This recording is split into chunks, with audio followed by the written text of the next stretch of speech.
but they didn't understand how he could have concluded his investigation as he did.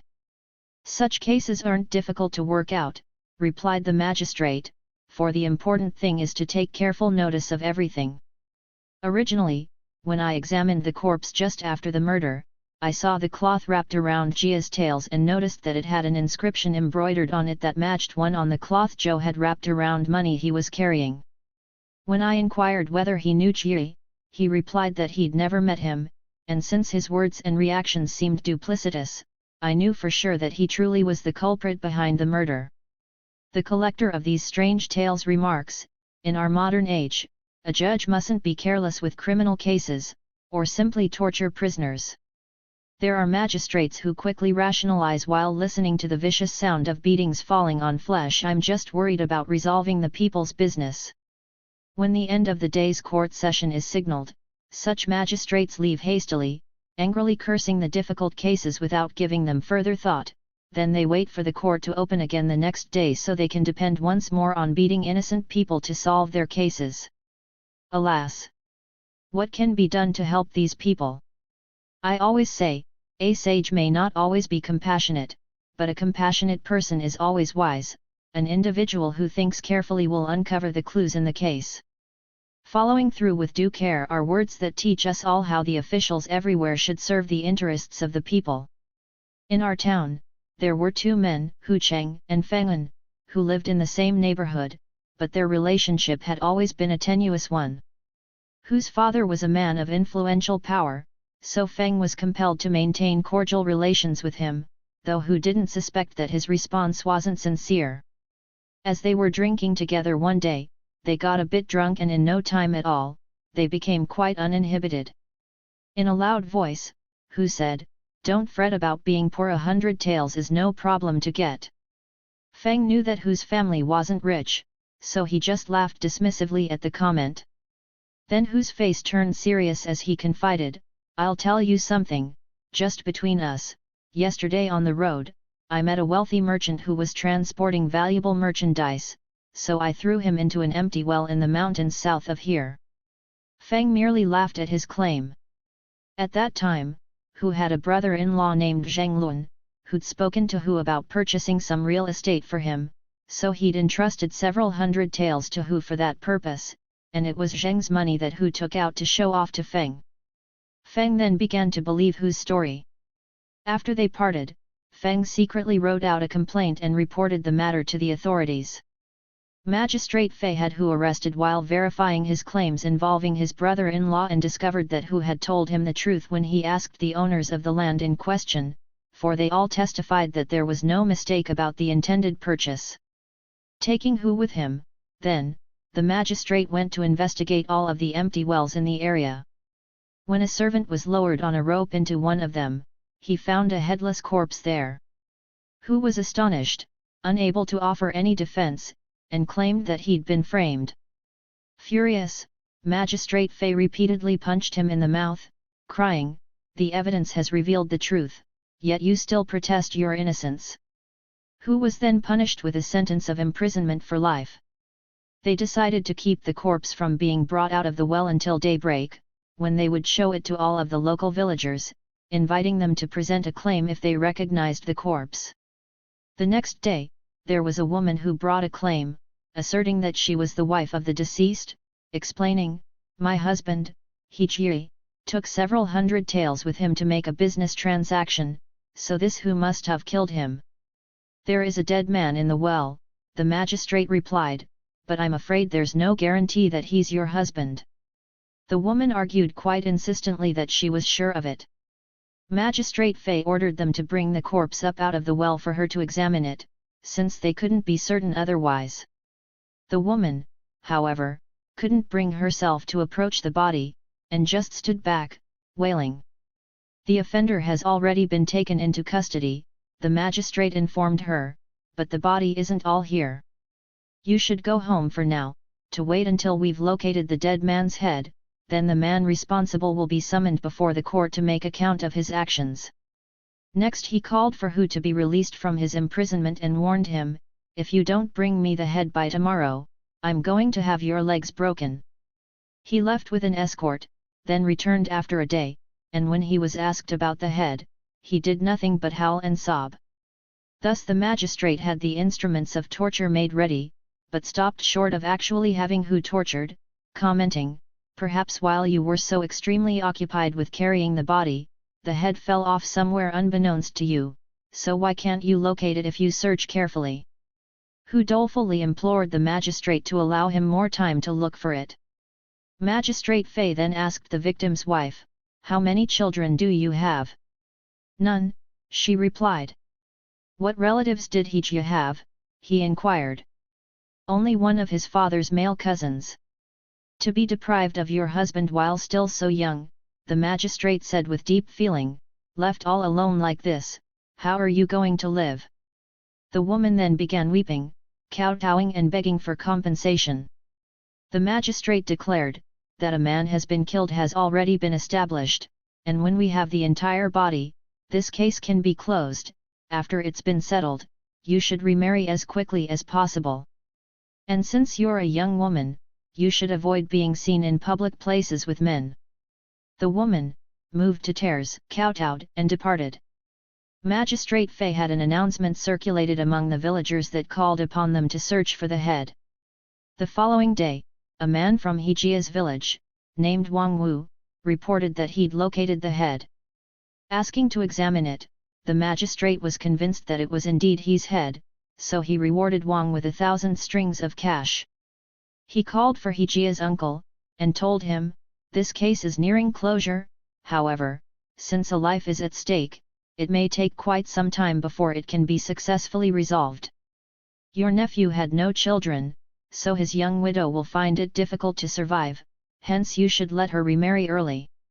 From this point, there's nothing more for you to do but let those in power continue investigating and discussing while you wait until you're summoned to hear their findings." Hejia's uncle wasn't willing to agree to the young woman's remarriage, so the magistrate had him beaten a few times. When he refused again to agree to it, he received more beatings. His uncle was afraid of more punishment, so he finally agreed and was allowed to leave. When the wife heard, she expressed her gratitude for the favor the magistrate had shown her. Magistrate Fei then comforted and advised her. If anyone wishes to purchase this woman, he subsequently announced, let him now issue a document of formal intent. Following his announcement, a marriage request was delivered from the man who'd found Hejia's head, Wang Wu. The magistrate then called for the woman, and asked her, "Do you know who murdered your husband?" "Hu Cheng," she replied. "No, not him," the magistrate declared. "You and Wang Wu are the real murderers." The two were mightily shocked by this, adamantly insisting they'd been wrongly accused. "I've known the truth for a long time now," explained Magistrate Fei, but delayed exposing the truth, fearing that someone might be wrongfully implicated. "The body hadn't yet been brought out of the well, so why were you so firmly convinced that it was your husband's? You'd first have to know that he was dead. In addition, the deceased Hejia was dressed in cheap clothing, so how could he have been carrying several hundred taels with him?" Then he told Wang Wu, "And how could you know exactly where the head was located?" "The reason is that you were anxious to begin an affair with his wife as soon as possible." The wife and Wang were so scared that they turned sickly pale and had no rebuttal for the magistrate's accusations. He had them tortured, with the result that they spilled the truth. Wang Wu and the woman had already been intimate for quite some time and were already planning to kill Hejia when they happened to hear Hu Cheng playing his drunken trick on Feng'an, who was subsequently released from prison. Feng was soundly beaten and imprisoned for 3 years for having made a false accusation. Thus the case was closed, without anyone having been indiscriminately tortured for information. The collector of these strange tales remarks, "Our magistrate had a reputation for behaving humanely, so in these cases, one can see what a righteous person he was, to act with such diligence and care. When he was the magistrate in Sichuan and I was just a young man entering adulthood, he regarded and praised me highly, yet I've proven dull, incapable of living up to the great expectations that he projected for me. While some people might consider that a failing on the part of our magistrate, in fact the failing was merely my own. Alas! 375 The Faithful Dog.